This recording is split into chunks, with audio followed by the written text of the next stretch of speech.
Now, how about 0? 0 of 2x plus 5y is actually the same as the value of x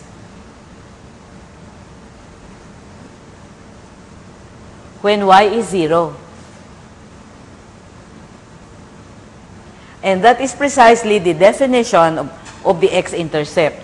So we do not have to solve it. We already got it here. So the 0 will approximately be 0.5. Now we go to number 4, issues about the line segment.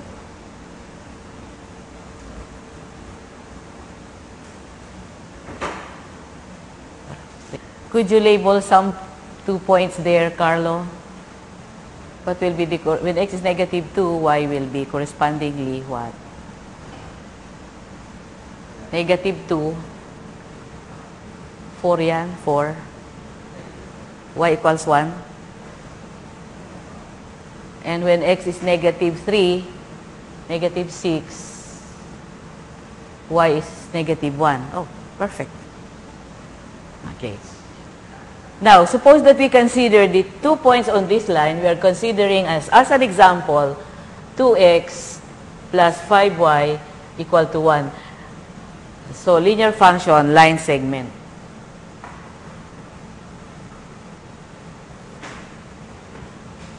Line segment issues or topics. First, now suppose that the line segment is, consider the line segment between 2 points. What are you letting that be? P. What's that again? Minus 2, 1. And Q, between line segments PQ. What's Q? 3, negative 1. So what are the important issues? One is slope of the line passing through the line segment.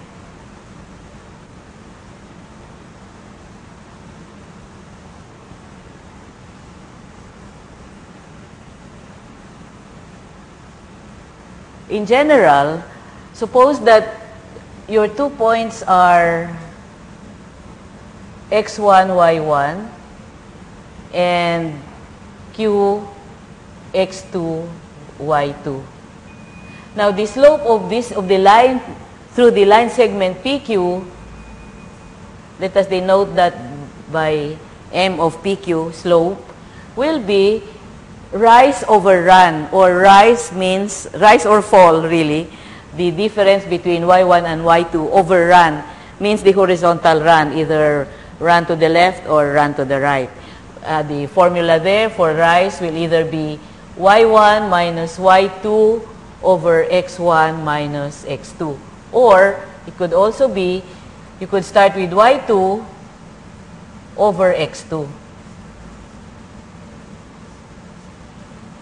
minus x1. Either one, either this or this one. So, we can use this as our x1, y1, x2, y2.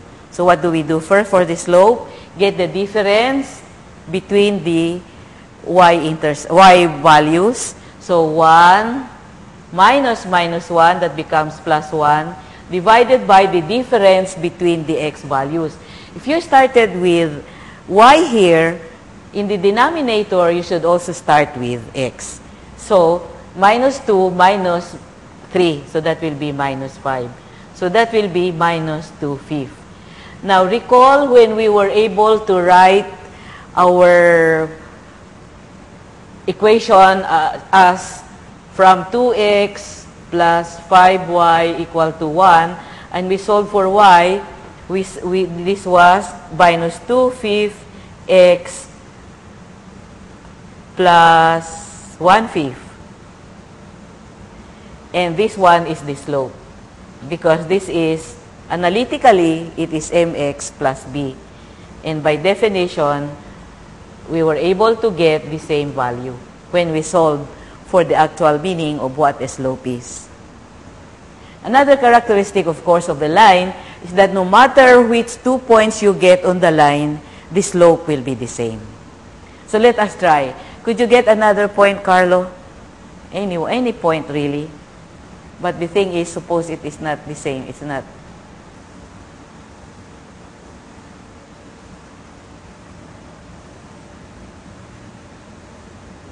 Or we can solve here. Okay, we can solve here. What, for instance, would you like? X equals 5. So when x is 5, 2 times 5 plus 5y equals 1, correct? So 5y is equal to 9, right? Correct? 10 minus, negative 9. Is that correct? So y will be minus 9 over 5. So 1 point will be, so let's call that r, 5 minus 9/5. Another value of x, what do you want, Carlo? 1. So this will be 1.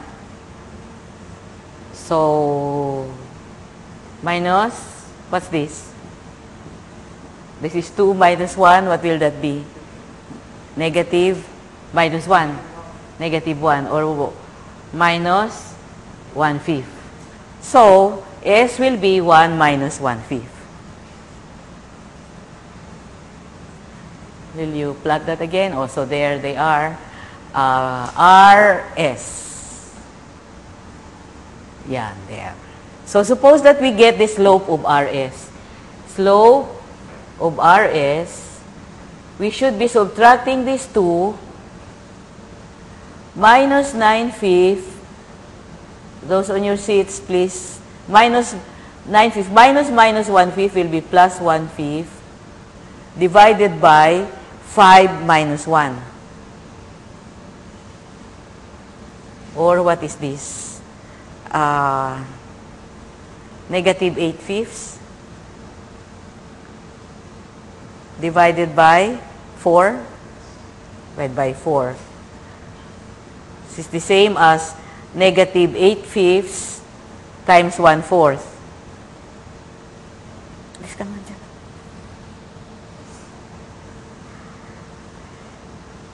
Negative 8/5 divided by 1/4 means times 1/4. You can cancel 8 and 4 to be minus 2/5. Again, the same slope as we got there. Because that is the characteristic of a line. No matter what 2 points you get, the parabola will not be the same thing. Every 2 points will have different slopes. And we need calculus to give the formula for slopes.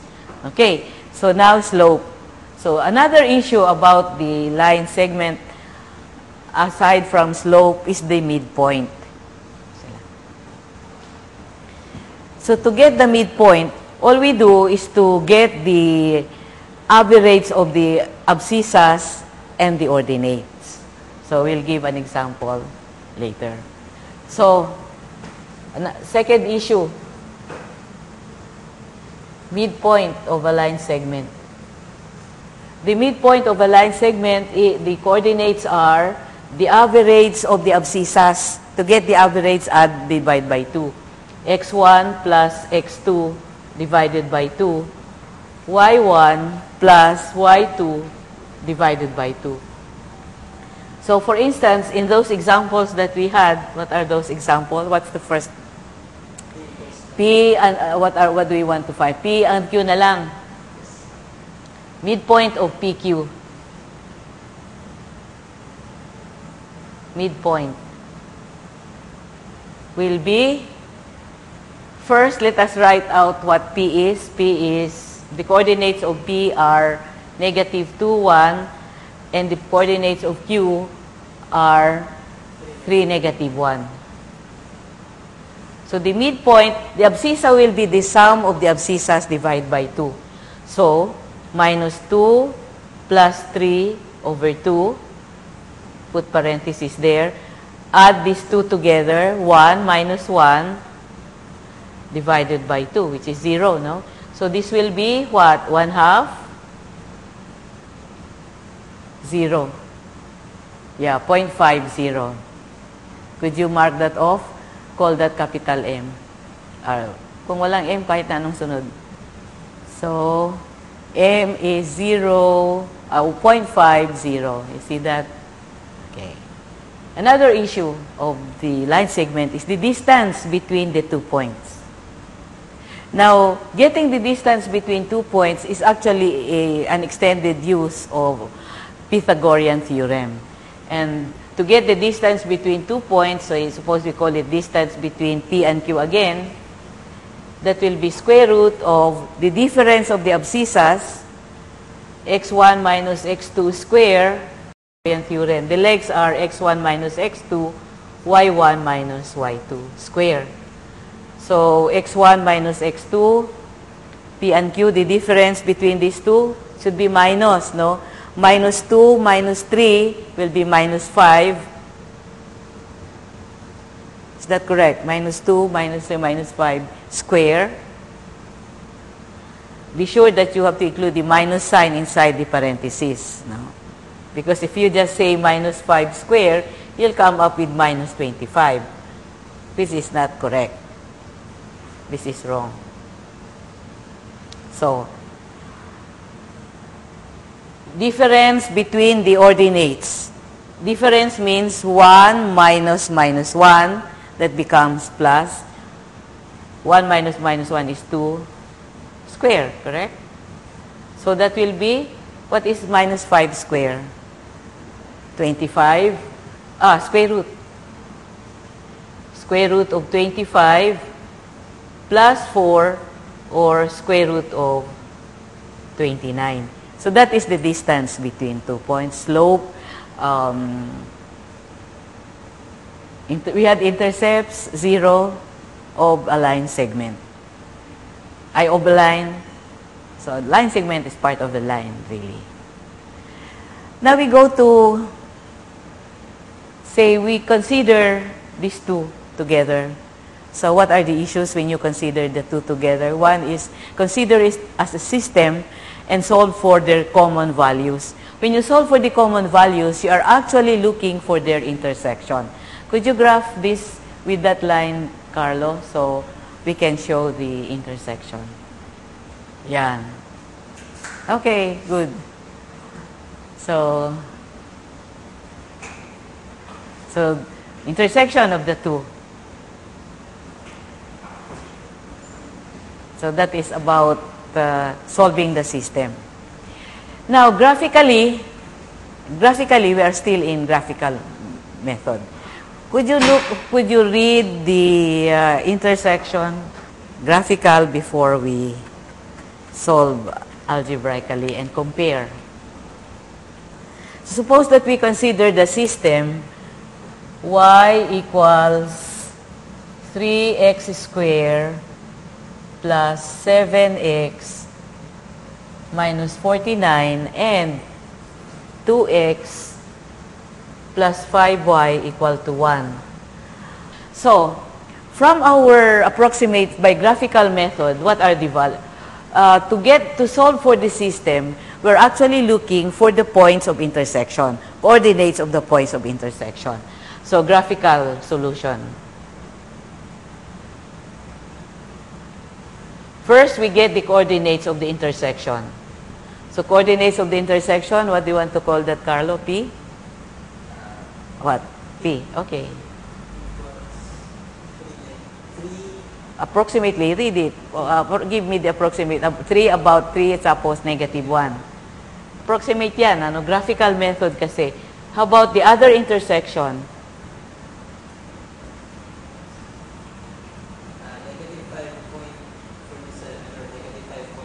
Negative 5.5. 2.5. Okay. So this is the graphical method. This is the intersection. Now to solve for x by the graphical method, one solution is that x is equal to 3. When x is equal to 3, y equals negative 1. And the other solution is when x is negative 5.5, y is equal to 2.5. So this is the graphical method.